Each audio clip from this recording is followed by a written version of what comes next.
Domestic violence.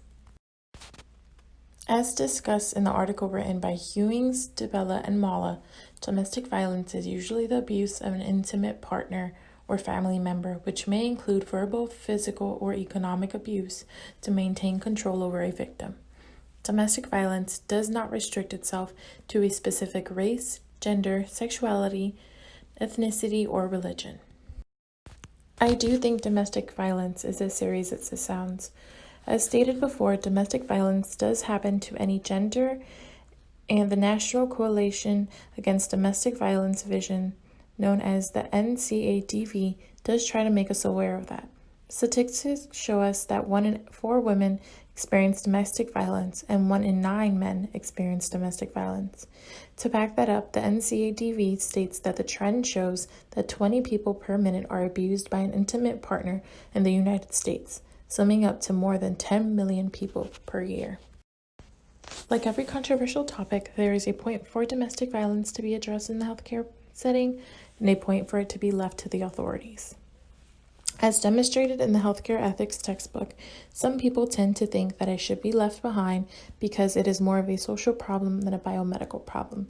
This would mean that a doctor would have to leave behind their black and white way of thinking and go into the gray that they were supposed to avoid, causing them to face their personal feelings and beliefs. Then we have those who believe this should be a problem involved in healthcare because it can cause serious consequences for both physical and mental health. I would say that if I had to choose a stance on this topic, I would approve of domestic violence in the healthcare setting. In my culture, we were very old school, and I think that sometimes that allowed men to be more abusive than necessary.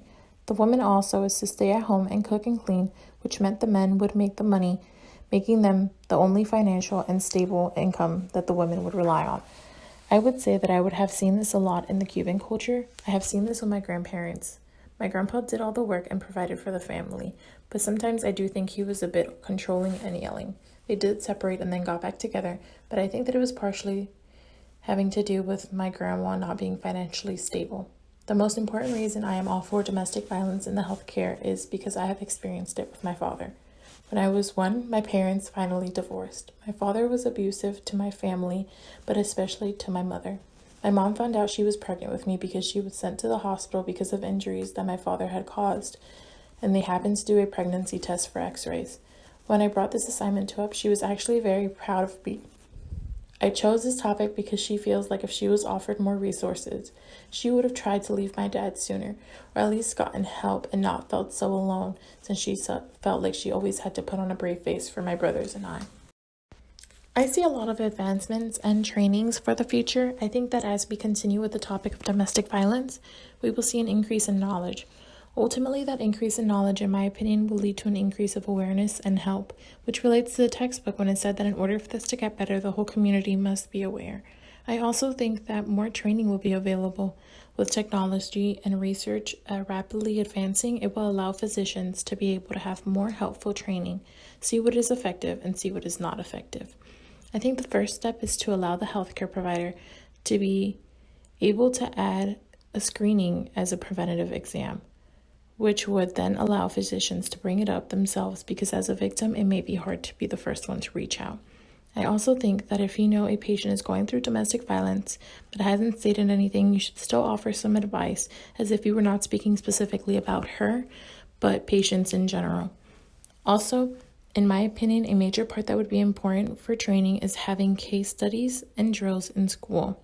I think providing real-life examples and demonstration will help a physician understand and better help a patient. Finally, I think that something we will see more of is the assistance we can provide to the police when it comes to injuries. According to Nancy E. Isaac and V. Puilanani Enos, one of the biggest problems we see when a victim is finally trying to do something against their attacker is not enough evidence. The lack of evidence may be due to a doctor's illegible handwriting or lack of information. In my opinion, especially as technology advances, we will get better at providing evidence because everything is transitioning into electronic information. Some doctors use pre-templated notes anyways, which is something they can create with a specific question that may help a victim if they were to pursue charging their attacker. I think and hope that over the years, we will be seeing a continued decline in domestic violence cases. According to the U.S. Department of Justice, domestic violence declined from 1994 to 2012. If you look at the chart, you can see that domestic violence declined by 63%, averaging from what was 13.5 victimizations per 1,000 people to 5 per 1,000 people in 2012.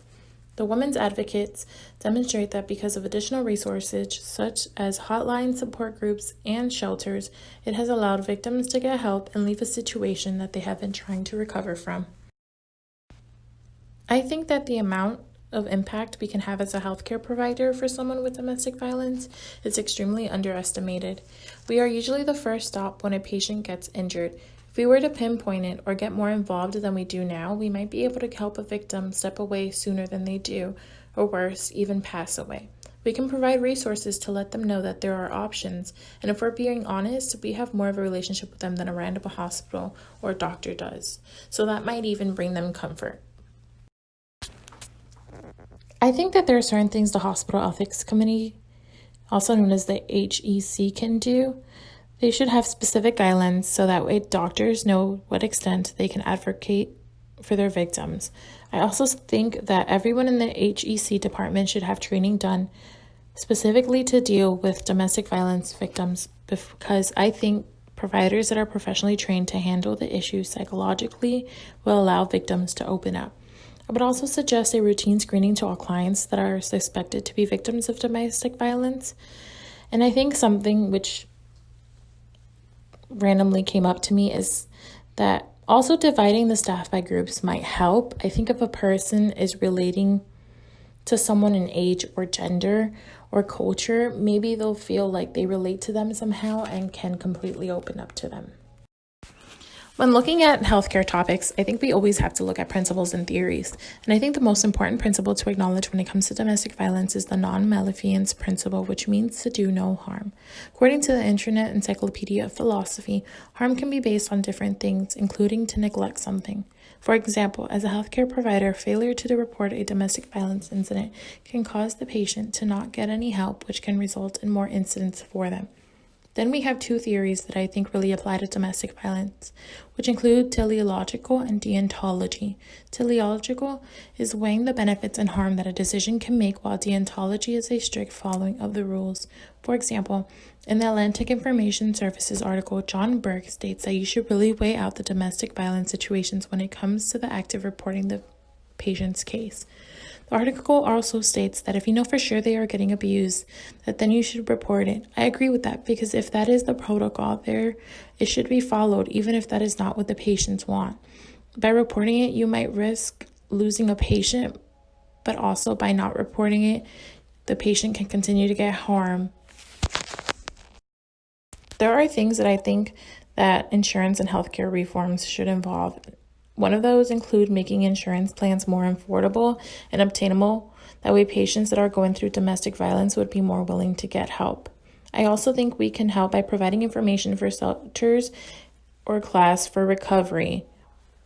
Lastly, I would suggest payment plans for things that the survivors might need, since some of them might be relying financially on their abuser, so that way they don't feel like they have to stay because they can't afford anything.